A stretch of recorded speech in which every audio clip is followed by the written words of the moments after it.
dza kha YouTube channel yanga. Nṋe ndi tou ulisa ni phalanda hune ra vha ri khou ita na makeup and fashion nahone nga Tshivenḓa. Arali ro thoma ni khou dalela hino ni channel khombela ni click eyo button yo no vhudzwa subscribe ni thuse channel yanga u aluwa.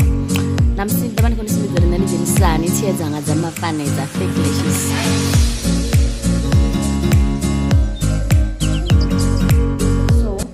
Musi ni khou nyaga u dzhenisa tsiye dzanu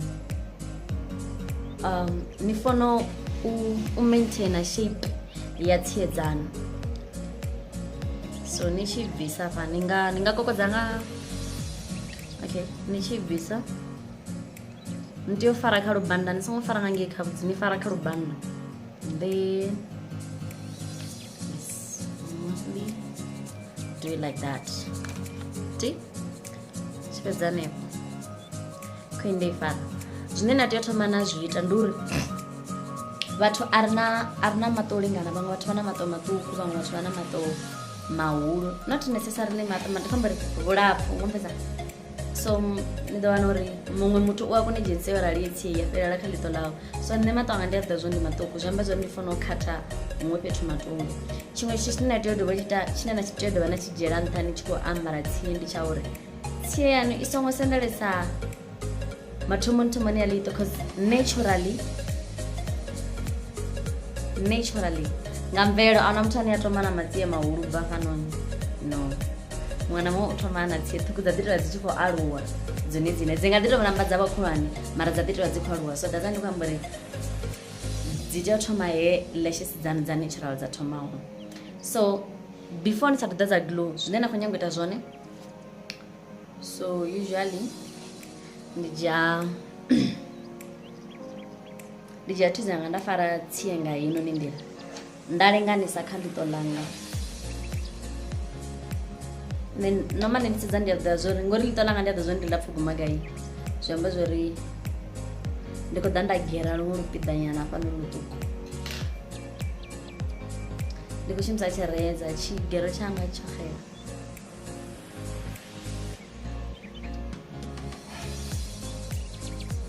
But I will advise uri ni shumise tshireza.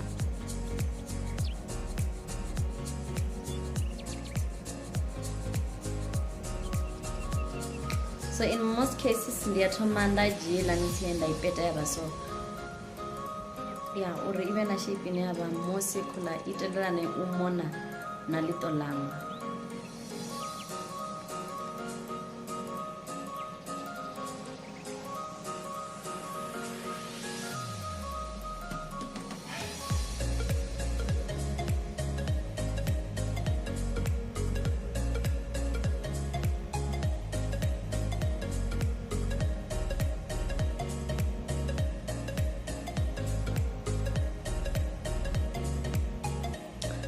So ri tshi swika kha glow, hu na dzi glow dzo fhambananaho. Hu na glow dzine dza vha ntsu, havha na glow dza white. Nṋe ndi prefera like hedzinoni dza white because i tshi oma i vha clear u fhirisa ntsu, cause ntsu it's a bit unnatural u ya nga nṋe. So musi no ḓa dza glow yano a ni khou nyaga uri immediately ni tshi to fhedza u ḓa dza glow ni vhe ni khou apply ḽiṱoni, ni fanela u thoma na i litsha ya rwa nga muya uri i kone u nambatela zwavhuḓi, kasi zwino i kha ḓivha rani, kha ḓivha lukwere, you know what I mean. So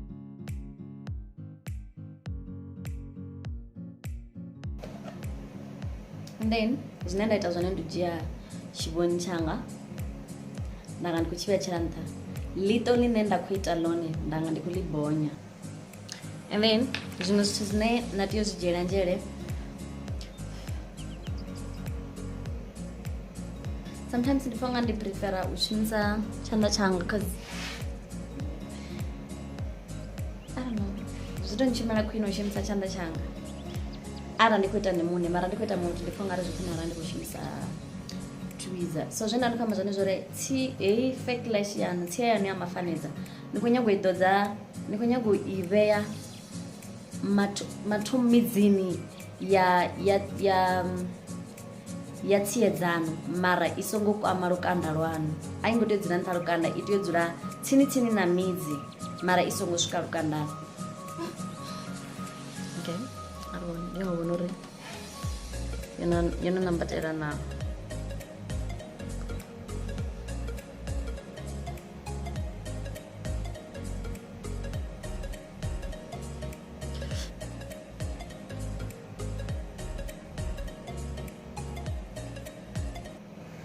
so ndiko dzhenisa heinoni tsie ndo zvo uri heinoni tsie i ḓo mbonisa chimeche nga nṱhani uri zwanḓa zwanga zwa zwo no fara glue. Zwi amba uri zwanḓa zwo no fara glue ni tshi khou dovha ni khou nyaga u nambatedza tsie ya mafanedza nṱha tsie yanoi, ni tshi i bvisa i ḓovha i khou kwatuwa nga nṱhani uri zwanḓa zwaṋu zwi na glue. So zwiṅwe zwithu zwine ni tea u zwi ita ndi uri ni make sure uri zwanḓa zwaṋu a zwi khou fara glue, or else ni ḓo wana i tshi vha mesi nahone i khou ni tshinyala na eyeshadow.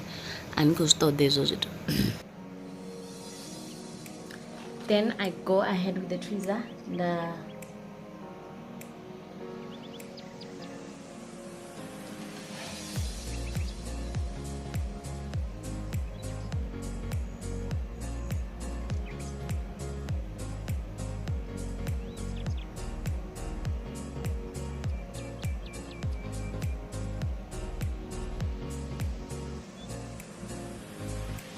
So arali ni sa funi u shumisa tweezer nahone you can also go in with your hand. Ngo ṱanganisa tsie dzanu na dzi fake lashes.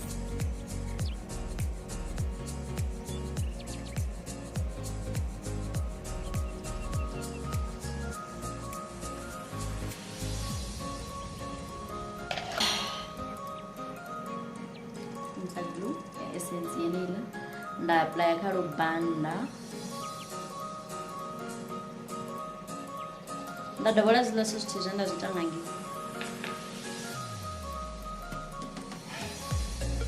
Ende zwiṅwe zwithu zwine na tea u zwi ita okay, zwiṅwe zwithu zwine nṋe nda itisa zwone ndi ya avoid uri ndi shumise ndi fare glue nga tshanḓa kusi ndi wana uri no fara glue nga tshanḓa ni tshi vho i fara ni khou gididza ngei ni vho topola na tsie ine na khou dzhenisa yone.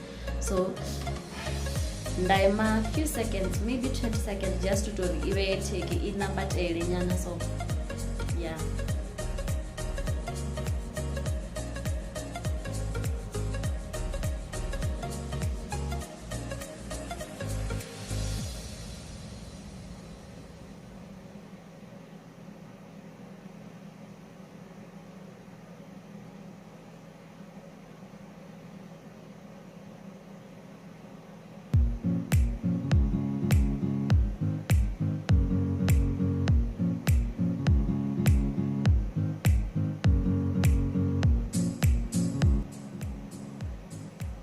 Done.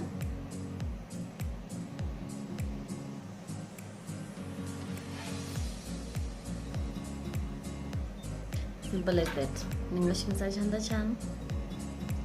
Nambatedza na nambatedza. Remember these are the temporary. Ningazisa sona chona dzisa. Atichi yandaidra ngadza na dra na chi. Ati deringa na to Jamaica. Ndichipedza nepo